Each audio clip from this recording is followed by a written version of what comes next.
Hello and thank you for watching. My name is Heather Alexandra, and today we're going to talk about Splatoon 2 and making your game more accessible. I think that if you've played games for a really long time, it's easy to overlook that video games aren't always that easy to get into. If you're used to games, you're used to things like controllers. You've grown accustomed to all the different interfaces and the industry standards for how genres play and what their rules are, and you have a lot of knowledge that other people getting into games simply don't have. We forget that games require an excess of time and money and experience that many people simply can't afford, and I think we're also pretty bad about including people with physical disabilities. Last weekend I played the Splatoon 2 test fire, and I had a really great time. It's super fun, and I'm excited to play that game more. And while Splatoon 2 doesn't avoid all accessibility problems, I think it does a decent job of letting more people play the game, and it shows a pathway forward for AAA spaces. In Splatoon, teams of colorful squid kids face off in a match to see who can cover the most territory with paint. In function and in gameplay, Splatoon resembles most other competitive online shooters, and if you're a fan of those games and have prior experience, you're going to find Splatoon easy to jump into. Players who have experience with Call of Duty or Titanfall or other shooters will be able to contribute easily by attacking other players and stymieing their progress. But the only thing the game checks to determine which team wins is how much territory each has covered. This focus means that there's always a way to help your team, even if you're not great at taking on other players. You just have to shoot the free areas on the map or cover enemy territory in order to make a difference. There's always something to shoot in Splatoon, and when in doubt, you can just pull the trigger.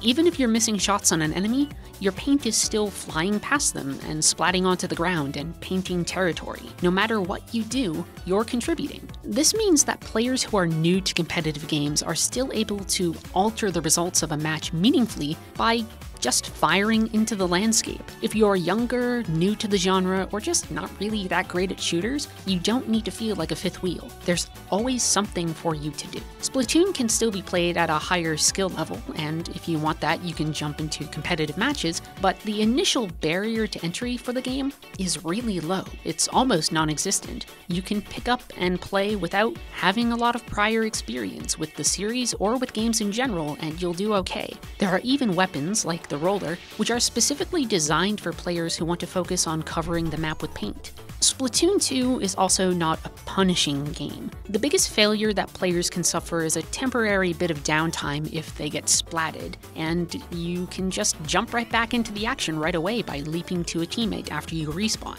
This means that players are never far removed from the action and rarely left in positions where they're unable to help their team. Splatoon is an active game. It doesn't kick you when you're down. It facilitates meaningful contributions, and it keeps the pace up.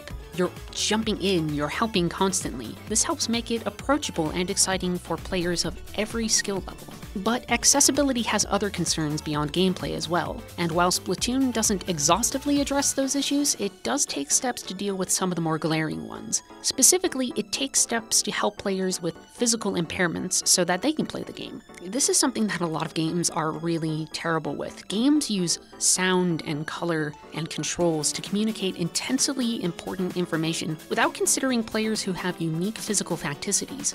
Just as an example, my father can't finish The Witness. There are puzzles in that game that he literally cannot do traditionally because my father is colorblind. He can't look at those puzzles and solve them. He has to brute force his way. He quit the game because he couldn't finish it. And that's a bummer because it's a decent game and he was having fun. Games make assumptions about their players all the time, and they develop for a default normal that ignores the diversity of the player base and the needs of many players. Designing for normal? What is normal? Players are diverse. They have different needs. They have different backgrounds. They have different bodies, different experience. Assuming a default for your players can leave a lot of people out.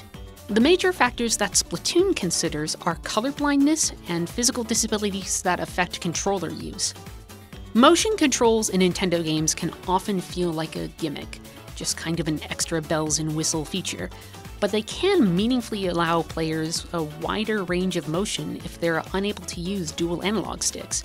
Tilting the controller in Splatoon 2 allows you to aim up and down quickly, and it can even be used to turn, even though it is still slower than using the stick. This means that if you only have access to one hand, for instance, you still might be able to contribute to a match. It's not perfect, it still assumes a lot on the player and a lot about what buttons they can press, but it provides a jumping off point for physical accessibility that other games often ignore. Motion controls can be applied to other games in a lot of meaningful ways as well.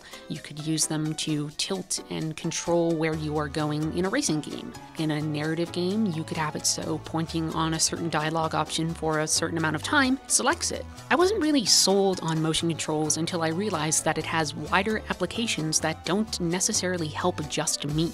Additionally, players are able to lock paint colors to their preference in order to allow them to distinguish the territory that their team has claimed. In a game that weighs everything based on map control, this is incredibly important, and it means that not only can more people play the game, it means that they can focus on the objective without worrying or getting confused. If Splatoon 2 does have major accessibility problems, they tend to be economic. This is a problem that plagues games in general. Gaming is an expensive hobby, like it can get really fucking expensive, and it's just as lacking in concern for impoverished players as for people with disabilities. You need a lot of stuff to play a game. For Splatoon 2, let's say that you don't have anything yet. You need to buy a Nintendo Switch, you need to have a copy of the game, you need to have a monitor that you can play it on, you need the assorted cables and things that actually make that monitor useful. You want to have access to the internet so you can play online matches. You need to be able to pay for the electricity that keeps all of those things running. That's a lot of stuff. Even if you're frugal and trying to do this on a budget, you're probably going to pay over $300 just to play the game. And yes, some of these investments have a longer life to them. The monitor and the Switch, for instance, are mostly one-time purchases unless they break. But books, movies, and even tickets to some live theater can cost you less than picking up a new game and a new game console.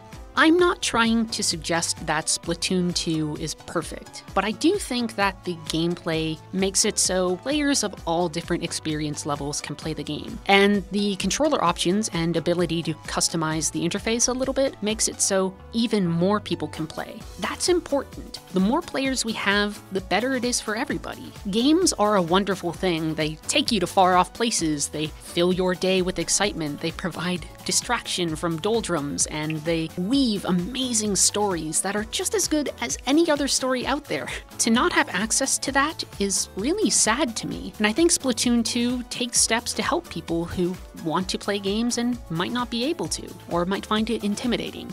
We still have a long way to go on this front. Gaming culture needs to be kinder to people without experience. We need to get rid of the get good mentality. And we also need to make sure that games are accessible to people with physical disabilities. The first is going to take a little while, I think.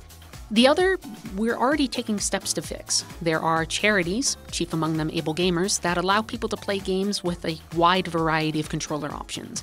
I encourage you, if you find this interesting or important, to support people who are making games accessible to other players, and to support developers who think that it's important. That way, everybody can enjoy a game as fun as Splatoon 2.